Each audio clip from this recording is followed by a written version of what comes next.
Assalamualaikum warahmatullahi wabarakatuh. Nama saya Wirayuda, NPM 17754020 dari Agribisnis Pangan. Saya akan mempresentasikan mengenai tugas manajemen resiko dari resiko kredit usaha pertanian. Tadi kasus yang saya ambil yaitu peran kredit perbankan pada sektor pertanian di Provinsi Sulawesi Utara. Yang pertama kita harus pahami yaitu kredit pertanian adalah kredit simpan pinjam yang mempunyai tujuan ganda, yaitu selain untuk meningkatkan produksi melalui perkenalan penerapan teknologi usaha tani yang terbaru dalam rangka swasembada pangan, juga meningkatkan pendapatan petani dan mengurangi kemiskinan. Kredit pertanian bertujuan untuk melindungi golongan ekonomi rendah menurut Azhari dalam Astra 2016. Resiko pertanian yang dihadapi dalam studi kasus ini yaitu sektor pertanian saat ini mengalami kendala pada pembiayaan. Kurangnya biaya menjadi masalah utama petani di Sulawesi Utara dalam mengembangkan usaha taninya. Berdasarkan latar belakang yang telah diuraikan, untuk mengatasi kendala ini dibutuhkan adanya pembiayaan berupa penyaluran kredit dari pihak perbankan terhadap sektor pertanian. Yang selanjutnya yaitu kinerja perbankan dalam pembiayaan sektor pertanian di Provinsi Sulawesi Utara. Perbankan yang secara teori memiliki tugas untuk menghimpun dana masyarakat dengan jumlah yang sangat besar, ternyata sudah maksimal dalam membiayai sektor pertanian. Hal ini dapat diketahui dari proporsi kredit perbankan untuk sektor pertanian di Provinsi Sulawesi Utara terus meningkat dari tahun ke tahun. Dapat dilihat pada grafik di sebelah. Yang selanjutnya yaitu perkembangan kredit perbankan pada sektor pertanian dan non pertanian.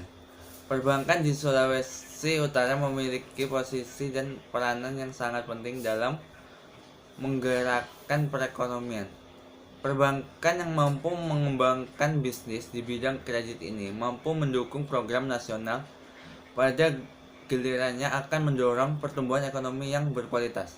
Dapat dikatakan bahwa keberadaan program perkreditan merupakan salah satu unsur pelancar bagi keberhasilan dalam program membangun dan khususnya bagi sektor pertanian.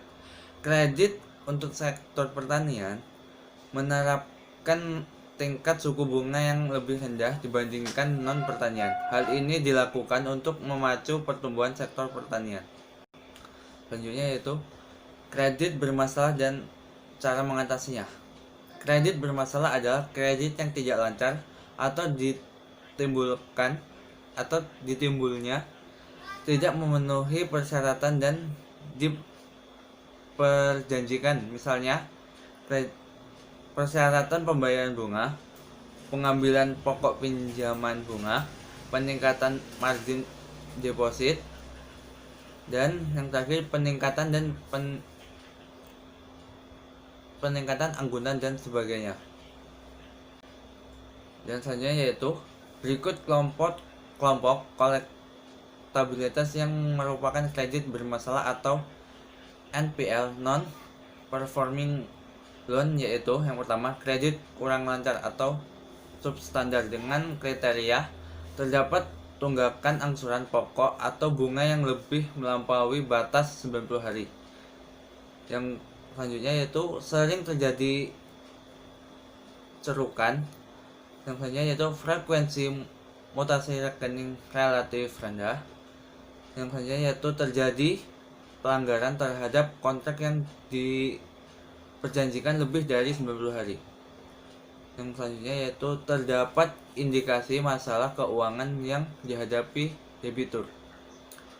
Yang selanjutnya yaitu dokumentasi pinjaman yang lemah. Masalah yang selanjutnya yaitu kredit diragukan atau double floor. Dengan kriterianya yaitu terdapat tunggakan angsuran pokok dan atau bunga yang telah melampaui batas 180 hari, terjadi cerukan dan bersifat permanen, terjadi once prestasi lebih dari waktu 180 hari, terjadi kapitalisasi bunga. Yang selanjutnya yaitu kredit macet atau loss dengan kriteria terdapat tunggakan angsuran pokok dan atau bunga yang telah melampaui batas yaitu 270 hari. Kemudian kerugian operasional ditutup dengan pinjaman baru. Yang selanjutnya dari segi hukum maupun kondisi, pasar jaminan tidak dapat dicairkan pada nilai wajar. Sekian presentasi dari saya akhiri. Wabillahi taufik wal hidayah. Wassalamualaikum warahmatullahi wabarakatuh.